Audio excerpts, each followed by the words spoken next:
জীবনের বেশিরভাগ সময় চেতনার কবি কাজী নজরুল ইসলাম অতিবাহিত করেছেন বাংলার সাহিত্য সংস্কৃতির পীঠস্থান কলকাতায়। নানা কারণে বারবার ঠিকানা বদল করেছেন। কলকাতা শহরে ছড়িয়ে রয়েছে নজরুলের বহু স্মৃতি। নজরুল স্মৃতি বিজড়িত কলকাতা শহরে কাজী নজরুল ইসলামের ১২৭তম জন্মবার্ষিকী উপলক্ষে ৭ দিন ব্যাপী আমারে দেব না ভুলিতে শীর্ষক নজরুল বিষয়ক প্রদর্শনী চলছে। এর আয়োজন করেছে নজরুল চর্চা কেন্দ্র ছায়ানট। যোগেন চৌধুরী সেন্টার ফর আর্টসের সুনয়নী চিত্রশালা ও চিত্তপ্রসাদ গ্যালারিতে ২৩ মে প্রদর্শনীর আনুষ্ঠানিক উদ্বোধন হয়। প্রদর্শনী চলবে ৩০ মে পর্যন্ত। প্রতিদিন দুপুর ২টো থেকে রাত্রি ৮টা পর্যন্ত কলকাতার নজরুল প্রেমীরা উপভোগ করতে পারবেন নজরুল সংক্রান্ত বিরল সামগ্রী দিয়ে সাজানো এই প্রদর্শনী। সমরিতা মল্লিকের ভাবনায় দুই বাংলার সংগ্রাহকদের সংগ্রহ দিয়ে সাজানো হয়েছে এই প্রদর্শনী।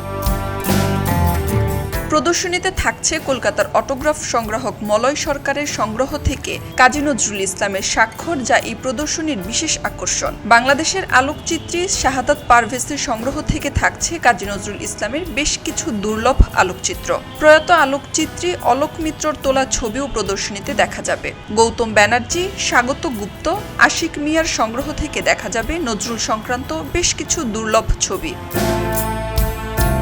নজরুল সঙ্গীতশিল্পী সত্য চৌধুরীর ভ্রাতুষ্পুত্র পরমানন্দ চৌধুরীর সংগ্রহ থেকে কবির স্বকণ্ঠে গান ও কবিতার গ্রামোফোন রেকর্ডও শোনা যাবে। সেই সঙ্গে ঈশিতা বসু রায়ের সংগ্রহ থেকে প্রণম্য শিল্পীদের কণ্ঠে নজরুল সঙ্গীত ও কবিতার বেশ কিছু দুর্লভ গ্রামোফোন রেকর্ড ও ক্যাসেট প্রদর্শিত হবে। কলকাতার সংগ্রাহক সৌভিক রায়ের সংগ্রহ থেকে দেখা যাবে ভারত, বাংলাদেশ, পাকিস্তানে নজরুলের উপর নির্মিত ডাকটিকিট। শেখর দে প্রদর্শনীতে সংযুক্ত করবেন বিদ্রোহী কবিতার ৯০ বছর উপলক্ষে বাংলাদেশে নির্মিত বিশেষ মুদ্রা।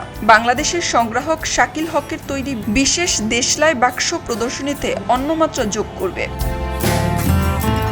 ফাল্গুনী দত্ত রায়ের সংগ্রহ থেকে থাকছে বেশ কিছু দুর্লভ সামগ্রী। নজরুলের ছায়ানট কাব্যগ্রন্থের প্রথম সংস্করণ, অগ্নিবীণা কাব্যগ্রন্থের দ্বিতীয় সংস্করণ, বেতার জগতে নজরুলের বিশেষ সংখ্যা, ডাকটিকিট সহ আরও অনেক কিছু। বিদ্যাপতি, সাপুড়ে, গোরা, চৌরঙ্গী সহ বেশ কিছু চলচ্চিত্রের সঙ্গে যুক্ত ছিলেন নজরুল। ফাল্গুনী দত্ত রায়ের সংগ্রহ থেকে সেই সমস্ত চলচ্চিত্রের বুকলেটস প্রদর্শনীতে থাকবে।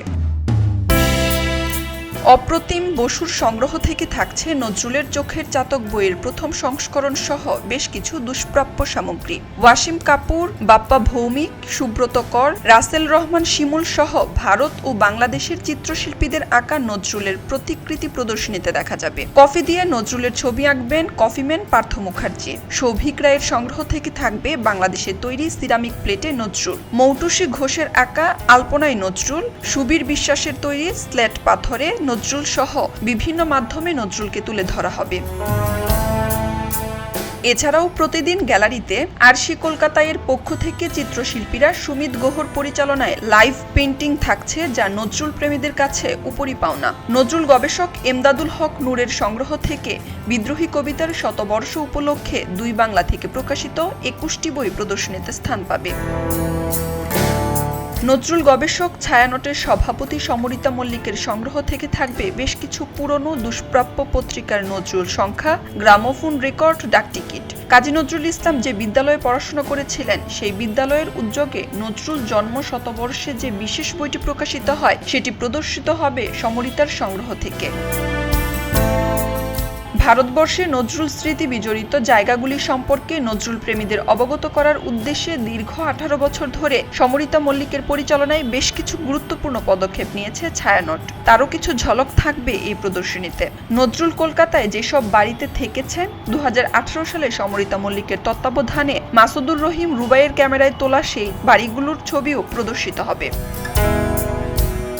এই উদ্যোগ সম্পর্কে ছায়ানটের সভাপতি এবং প্রদর্শনীর কিউরেটর সমরিতা এই বিশেষ আয়োজনে সবাইকে আমন্ত্রণ জানিয়ে বলেন, পরিকল্পনাটা করা শুরু করেছিলাম ৮ মাস আগে থেকে। আমরা এই হলটি বুক করি যে আমরা একটা এক্সিবিশন করব, কিন্তু আজকে যখন আলটিমেটলি আমরা এক্সিবিশনটা এক্সিবিট করলাম সবকিছু, তখন নিজেই অনেকটা মুগ্ধ হলাম। তার কারণ হচ্ছে যে এত ভালোভাবে সংগ্রাহকরা আমাদের ডাকে সাড়া দিয়েছেন, সেটা আমাদের কাছে একটা পরম পাওয়া। ছায়ানটকে বিশ্বাস করে ভারত এবং বাংলাদেশের যারা বিশিষ্ট সংগ্রাহক রয়েছেন, তারা এক কথায় এক ফোনে এবং অনেকে কোনো রকম লিখিত না রেখে আমরা দিচ্ছি।